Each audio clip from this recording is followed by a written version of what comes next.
You're watching Fresh Power Play powered by BFL with me, Pamela, and Alistair Campbell, international commentator and former international cricket player.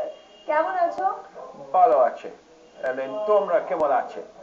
ওরাও খুব ভালো আছে because they saw a fantastic game of cricket. What a game by Borishal Bulls. দুর্দান্ত খেলেছো। আর Dhaka? চক্কনো খেলেছো. Not good, not good. I think Kumar Sangakkara summed it up there. They finished where they should have finished, and maybe even shouldn't have made it to the playoffs. Their batting was just not good enough in this tournament. And you got Sangakkara scored, I think, the second most runs or the most runs in the tournament. He's the only batsman to get 50. The whole tournament for the Dhaka Dynamite. So if your batsmen aren't scoring runs, you cannot expect your bowlers to come in time and time again and win you games. It's not going to happen. And they have been constantly experimenting with the top order batsmen.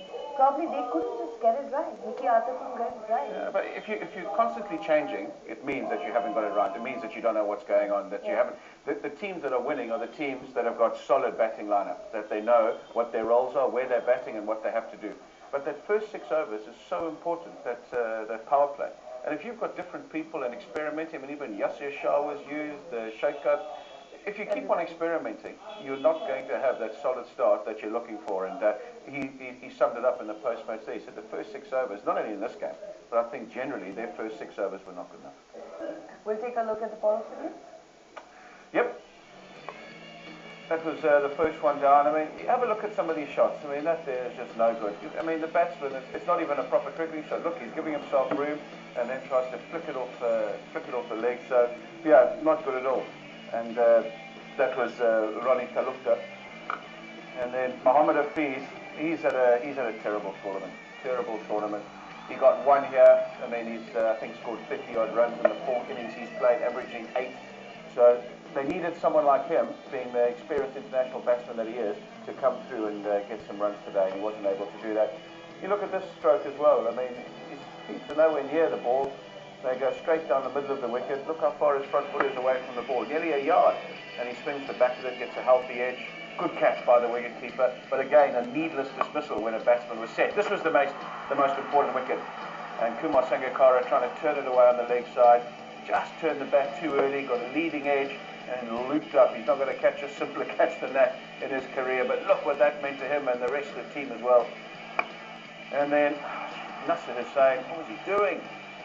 And he needed to bat towards the end. If he had been there, they had a real chance of winning. But that's a nothing shot as well. Have a look at that shot. It's not a proper cricket shot. And he's such a talented cricketer, yet he gets out in these ways. Nasser Hussain really needs to look at his own contributions. Waller played so well, I thought, but maybe with him there, they were going to win the game. And it's amazing the small margins. That there, he's been caught on the boundary. Another 2 yards, it goes for 6. And maybe, just maybe, they win the game. So he tried his best at the end, but just too much to do. Too much to do at the end. And appreciated by Graham Ford. And then straight away, next ball, Mossadegh gets out. And he was the other guy. If they could have hung around, they had a glimpse. They had a small shot of doing it, and when he went, I think that was it. I think the coach knew, the team knew, and these were just final rights at the end. Not really able to find the boundary. Just Yasir Shah. He had opened the innings earlier on in a couple of games, and not able to get enough back on it. Limply caught at mid-wicket, and Kevin Cooper gives us the little Caribbean jive. I think he gave the jive because he took 3 wickets, and so did Alamin. Yeah, really good. Sensational, those 2-3 wickets apiece, and Tajul Islam as well, 2 wickets. So they were really, really good. And you know, when they needed to take wickets, when they needed to make the breakthroughs, those guys were there, bowled the right areas. So yeah, credit to them, really good performance. We have to give his due. Malcolm Waller really batted well. He scored 18 runs out of 10 balls. 18 of 10 runs, 18 of 10 balls, yes. I mean, he did. I just think that it was just too much to do at the end. I mean, this over of Mohammad Sami, he took 20 off the over. That was a 6, and then a 4 down to third man. He bludgeoned this one for 6, and suddenly you thought maybe they end with a chance. And as we saw, this is how he got out. Just not enough on it. In a game of small margins, we say that another couple of meters, and that goes for 6, and it's a different ball game. But just too much to do at the end, I think. I think throughout the whole tournament, he's come in and batted in the last 2 or 3 overs, and he's played little innings like this, which adds value to the side. I just think that he needs to bat maybe for a little bit longer, you know, the last 5 or 6 overs, not just the last 3 overs, because you know, when he comes in today, they needed 14 and over when he came in. I mean, he's not going to be able to do that time and time again. You've got to be chasing, as the coach has said, 9, 10 to the over. Then you can chase that, but not 14. So he's had a good tournament, singled out by Kumar Sangakkara as one of the standout players that's added a bit to the team. But a team just can't be based on a single man. Yeah, no, well, exactly. Sangakkara was that, and he didn't have the people contributing enough. Ryan Tenduskarte. We'll take a look at the match. Yeah, I just think Ryan Tenduskarte might have made a difference instead of Mohammed Hafiz, who's clearly not been in some form. But there it is again, 135 for 5 in the Borisha Bulls. I think that they were 20 short of maybe where they should have got after the start they were given by Chris Gale and Sabir.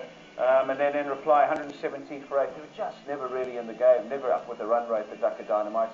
And once Kumar Sangakkara went, you felt the run chase was never going to get up and over it. And in the end, the Bulls winning comfortably in by 18 runs. Yeah. Very, very comfortably. Tomorrow is going to be a crucial one. The second qualifier, Rangpur Riders are going to take on the Borisha Bulls, the double R's versus the double B's. So it's going to be, I'm sure, a great game. And we will again see Gale back in form and hope Gale scores some big hits because it's very, very, very important because people get damn excited seeing him play. Yeah, look, I mean, it's great having him in any tournament in the world because he has so much value and he brings, you know, the presence he brings, and it's not every day you get to see the best in the world. So I hope he does bring us a game tomorrow. I hope he does contribute because that'll be great for the tournament, great for his team. But the Rangpur Riders have got their own big hitters insofar as Sammy and Pereira. Shakib Al Hassan, he'll look for a better performance. You know, they've got a really good team on paper. So I think it's going to be a thrilling clash and anybody's game.